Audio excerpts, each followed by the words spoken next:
whilst in the seller's document, when they are signing, I remember you mentioned about amendment and add, I don't know, whichever the other document Addendum. was for adding, Yep. addendum. Correct me if I'm wrong. Before they sign it, you cross it off and get the initial. But after the signature is done, you need to have the forms to be put in for any changes and get their initial. So I'm just a little confused before and after signing, and when should the form be included and not included?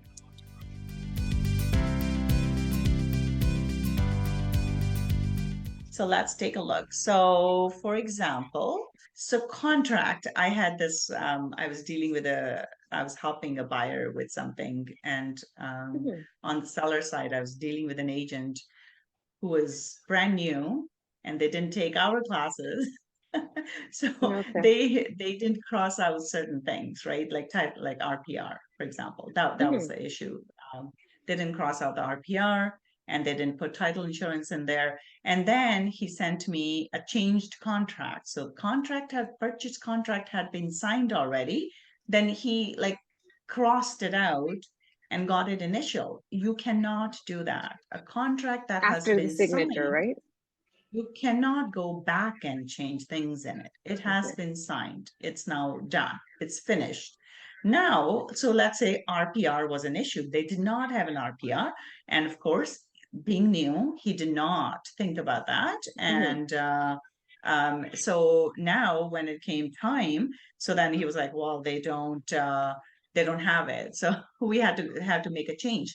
Now, how do you make change to the contract? So the way to make change to the contract would be either by amendment or an addendum.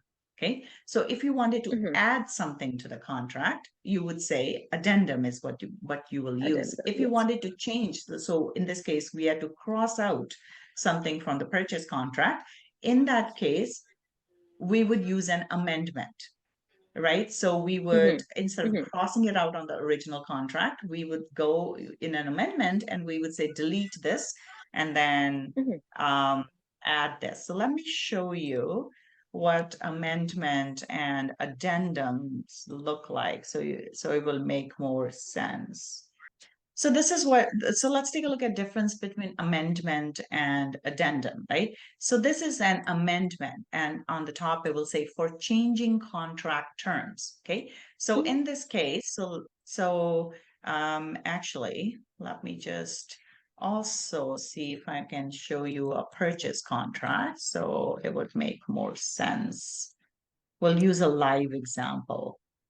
All right. So this is a purchase contract, so residential purchase contract. So let's say we wanted to change something in here, right? So generally we would change the possession date, right? So let's say possession was supposed to be November 30th, all right? So this is where we would say November 30th, 2023. Okay. So for whatever reason, let's say they could not close on that time and they wanted to change the possession date to December 15th. Okay. So in this Mhm. case, we cannot go back. Once this has been signed, we cannot go back and change this term in the purchase contract. So in order to make a change, so let's say it should be December 5th. Okay. So what we will do is we will go like this. So we will copy this and then go to your amendment. So this is the type of stuff I teach our realtors, right? Because you don't know what you're doing when you start. So we would copy it over here.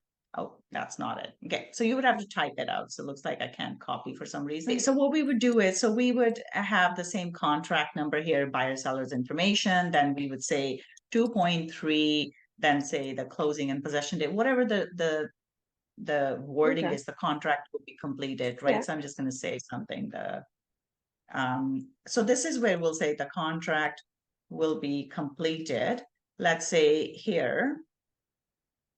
So I'm not going to write the whole sentence. So we'll just say contract will Yeah. be completed November 15th, 2023. So we're going to delete that. And then in 2.3, we will insert, it will be completed. Oh no, this was November 30th, right? So we will say December 15th. Yes, December 15th, right? So this is, and then and this is where we will identify the contract number, right? So the purchase contract number is at the very top, right? So if you go to the top in the corner here, it will have the contract number. So let's say ABC 23. So this gets copied over here. So this is how we know that this particular amendment is actually with that contract. Okay, so this is paper that gets attached to that contract. So this is how we make changes to the contract. So we cannot go True. back and change the contract, but this is what we can say. Okay, initially our term 2.3 said completion was on November 30th. So now we're changing the completion. So delete this part, add this part. So now this gets attached to the purchase contract. So this means it will be on December 15th. We get this one signed, and at the bottom, you will see signatures, right? Buyer signature, seller signature, both of them will sign it. And now our contract has been amended. So we never go change the original contract. This is how we would change the contract. True. So before the purchase contract has been signed, you can make any changes to it. Once it has been signed, this is how you can make changes. So this is an amendment. So if you wanted to look at an addendum, addendum is when we add something to the contract. So let's say we have the same thing here. So in this case, let's say we wanted to add title insurance, right? So let's say there was no RPR and they wanted to add title insurance. So title insurance generally would go under additional terms. Okay, so additional terms will be here, other terms, 9.2. So we didn't add anything about title insurance. So let's say down the road, they come back and say, hey, they don't have title insurance. Can you talk to your buyer? You go talk to your buyer. And then you would say, you're not deleting anything from the contract at this point. Let's say you're just adding. So let's say there's no compliance, right? So in the contract, it said you would have title insurance, like RPR with compliance. There's no compliance. So now they want to provide title insurance. And your buyer says, yes, it's okay. We will accept it. So here you will say, right, the seller will provide title insurance, in lieu of RPR with compliance. So this is how, so now you have compliance, yeah. So this is where you have now changed the contract, right? So before there was nothing about type insurance, they were supposed to provide RPR with compliance. Here you have changed the contract. So same thing, so you would have your agreement number in here, and then you would add your term, and then you would get it signed, right? So a purchase contract that has already been signed cannot be modified, but this is how we can make changes to a contract using an addendum to add something, or if we have to change something like closing date or something like that, that will be done through here, okay, through an amendment.